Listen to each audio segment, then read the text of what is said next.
আজকে আবারও চলে গিয়েছিলাম সেই অসহায়ময় একটা জায়গায়। হ্যালো এভরিওয়ান, আসসালামু আলাইকুম। সবাই কেমন আছেন? আলহামদুলিল্লাহ, আমি কিন্তু অনেক ভালো আছি।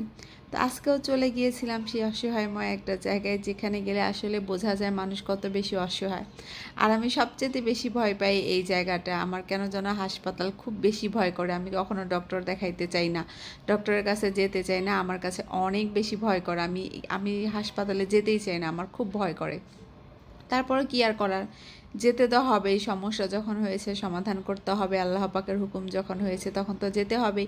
এজন্য আজকে কিন্তু আপনাদের ভাইয়া অফিস থেকে ছুটি নিয়ে আসছিল, আমাকে ডক্টরের কাছে নিয়ে যাবে। তো আজকে মূলত ডক্টর দেখানোর জন্য ডক্টর হাসপাতালে যাইনি, আজকে গিয়েছিলাম হচ্ছে আমার একটা রিপোর্ট দেখানোর জন্য। গত সপ্তাহে যখন আমি ডক্টর দেখাইছিলাম তখন কিন্তু আমাকে অনেকগুলো টেস্ট দিয়েছিল। তো অনেকগুলো টেস্টের ভিতরে একটা টেস্টের ব্লাড টেস্টের রিপোর্ট